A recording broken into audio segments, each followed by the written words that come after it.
Je vous le disais tantôt, demain 25 mai, l'Afrique célèbre la journée qui lui est dédiée. Nous avons saisi l'occasion pour rapprocher les étudiants africains au Mali. Ils sont repartis entre les différentes écoles supérieures et facultés des universités.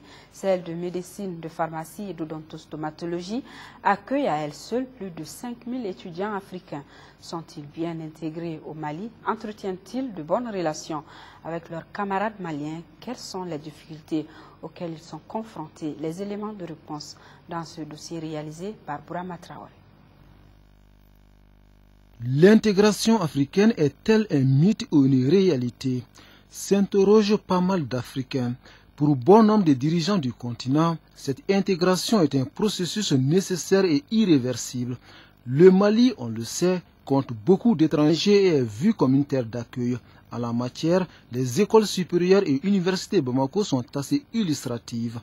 Cap sur la faculté de pharmacie et celle de médecine et d'odontostomatologie.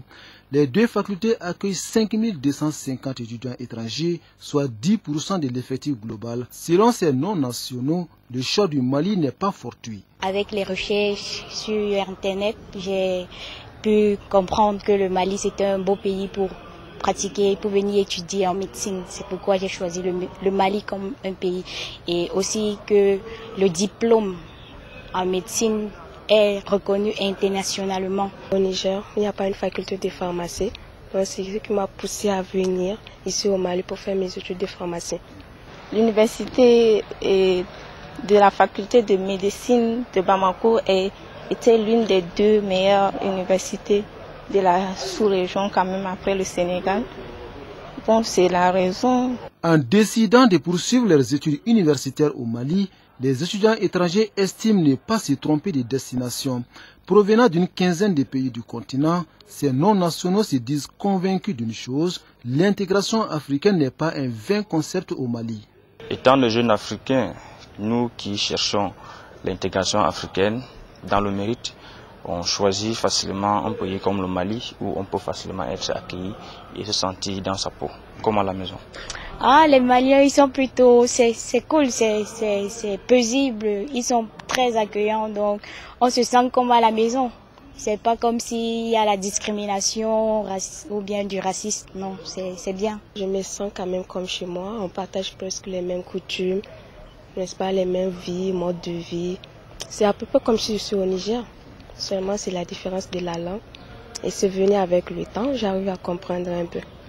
C'est dire que l'intégration africaine n'est pas qu'économique ou monétaire, elle est aussi humaine et sociale. Sur ce point précis, les rapports entre les étudiants étrangers et leurs camarades maliens sont on ne peut plus fraternels. Ce sont des rapports de fraternité et des rapports de communion, d'amitié, des rapports très collégiaux. Et ils se sentent ici chez eux, on n'a pas assez de problèmes avec eux, nous les considérons comme les nôtres. La relation avec mes camarades maliens est une relation de frères. Ça veut dire, il faut que je le dise également, je me sens plus en sécurité au Mali. Avec choix qu'on les accueillons et ils se comportent extrêmement bien au cours de nos enseignements.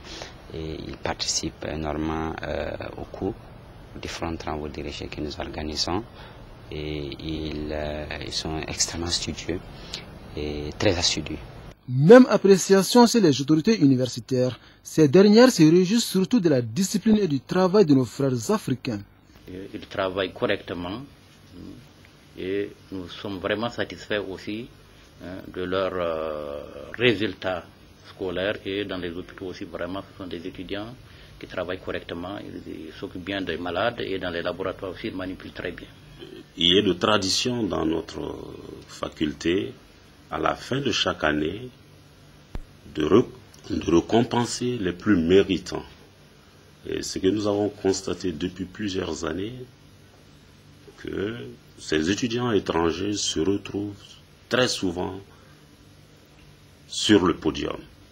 Donc, ce qui veut dire que ces étudiants, en tout cas, sont de très bons étudiants. Du côté du département de tutelle non informelle, en matière d'intégration, le Mali est un modèle en Afrique. Le département a la mission et la lourde mission d'assurer la promotion de la culture panafricaniste et la culture de l'intégration.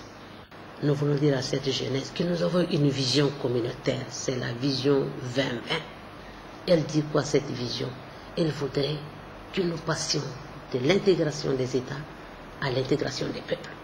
Étudiants, enseignants et autorités, tous s'accordent donc sur la bonne marche de l'intégration au Mali. Cependant, insiste-t-il, les autres pays doivent aussi fournir des efforts pour que cette intégration soit effective sur le continent.